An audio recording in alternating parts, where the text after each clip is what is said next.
Milovať rozprávky a pracovať s nimi celý život. To je sen každého z nás. Nie všetkým sa však tento sen splní. Katarína Miníchová je žena, ktorá prežíva svoj sen každý deň. Popri dramaturgii rozprávok sa intenzívne venuje aj Bibiane, Medzinárodnému domu umenia. Ten organizuje Medzinárodný festival animovaných filmov Biennále animovaných filmov. Ako vznikla myšlienka prvého festivalu? Festival má dlhú tradíciu. Nevznikol hneď ako festival, pretože animovaný film v Bibiane bol vždy popri knihe.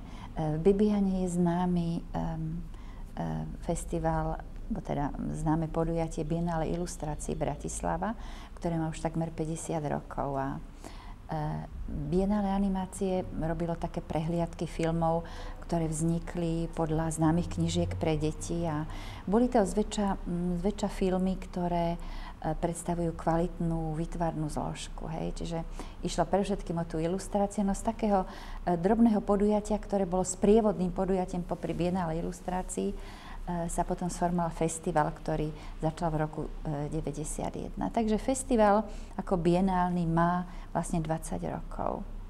No a tento bratislavský, teda Biennále animácie je zvláštne tým, že je jediný na svete, ktorý uvádza, alebo ktorý je určený len deťom.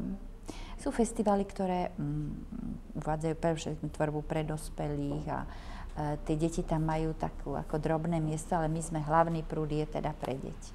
A súťažný festival je teda 4. rok, takže nebol hneď súťažný. Rozprávky ktorých krajín boli najzaujímavejšie?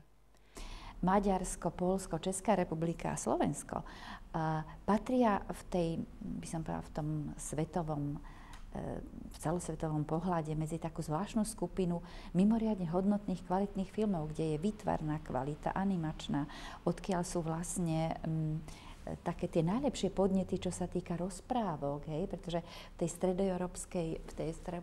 stredoeurópskej časti odtiaľ putujú do sveta rozprávky, ktoré si prisvojili iné národy. Ktorá je vaša najobľúbenejšia rozprávka?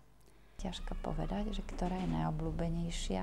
Ja osobne mám veľmi rada, keďže som ho dramaturgovala, mám veľmi rada rozprávky spisovateľky Márie Ďuričkovej. A to sú všetky tie rozprávky o Bratislave. Tie mám veľmi rada, pretože tie vlastne rozprávajú o tých známych objektoch a miestach a tam je vidno ten autorský prínos, lebo vlastne to sú pôvodné legendy, ale ona ich povýšila na rozprávky, tak tie mám mimoriadne rada. Myslím si, že deti dnes ich majú radi.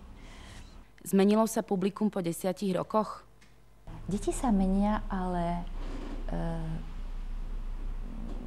je niečo, čo sa vôbec nemení a to je vlastne vzťah detí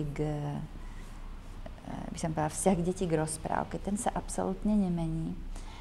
Deti oveľa rýchlejšie vnímajú, oveľa rýchlejšie reagujú, pretože dnes je úplne samozrejme, že už malé dieťa siaha po internete, už ho to zaujíma, čo tam je na tej obrazovke, ten svet pohyblivých obrázkov. Ale je zaujímavé, že dobre animované rozprávky, tak tých sa vlastne nedotkol čas. Milovať deti, rozprávky a venovať im celý život. Prekrásna myšlienka skvelej ženy s veľkým srdcom. Presne taká je Katarína Miníchová.